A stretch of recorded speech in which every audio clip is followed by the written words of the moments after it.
the first month of DC's New 52 is over. We finally made it. Oh, we made it. All the number ones are out and available. And which ones did you think you were going to like and ended up liking? Batwoman, Catwoman, and Demon Knights. I knew for a fact I'd love that book, and indeed I did.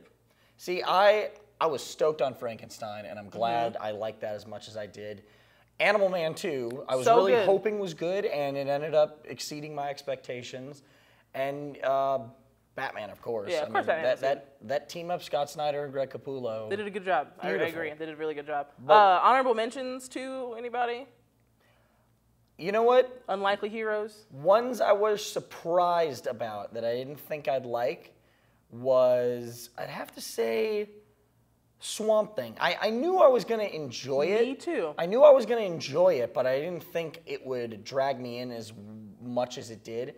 Demon Knights was definitely my surprise book because I've never been into that just type of comic books. The whole, the throwback, the whole sorcerer, demon, knight stuff. I never thought I'd like it, but definitely makes me want to read issue 2. Oh, I'm so stoked for issue 2.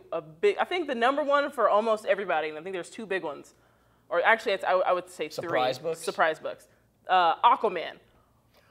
Good Lord. Definitely. Did such a good job, and I thought it was going to be horrible. What was number 2? All-Star Western.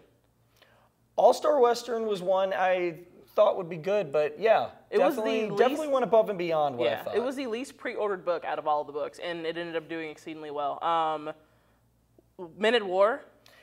Yes, totally agree with you on that one. Men at War was actually really good. They sort of did a new sort of updated idea of World Wars. I have to say my letdowns, and this pains me to say it. I know because exactly these are my what you're going to favorite. say. Red Hood and the Outlaws, Superboy, and Teen Titans. I felt just abandoned and hurt by the time I got to the end of it. I think you're leaving one book out. Yeah. Detective Comics.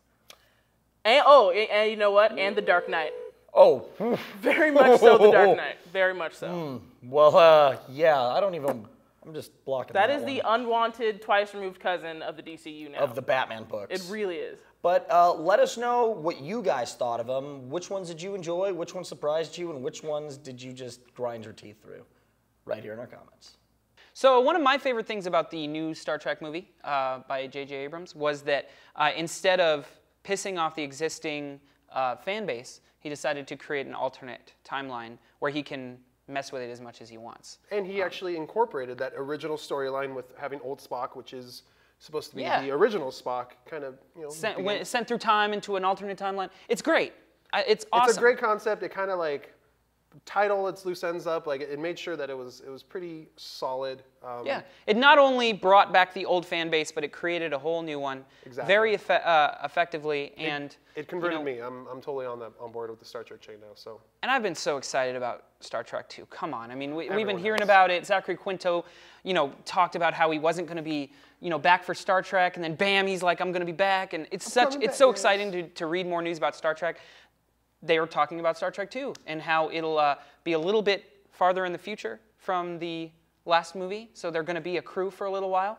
The good news is IDW is going to be putting out a comic book that leads up to that new movie. Exactly. So we'll have a lot of new story with this comic book, but with the movie that we won't really know. And if you want, you can actually go back to the comic book and kind of get clues as to what they're referencing, to what like the little clues leading into the story. So I'm really excited because I'm going to be reading this as it comes out before the movie's actually here. So I want to see what they evolve into the movie with from the comic book. The most interesting part is that IDW is not going to just do a bland, normal adaptation like they always do, like any comic publisher does. They put out an adaptation. Yeah, that's always horrible. This time they're actually going to be tying in the old TV show with and kind of bring it into the alternate reality of J.J. Abrams' Star Trek. Which is awesome, because this is supposed to be like a mirror reality. It's like a little more modernized, a little sleeker. Well, it looks better for us. I mean, if you watch the old Star Trek show, it's pretty dated. And now it's like they kind of updated all the things, all the technology. And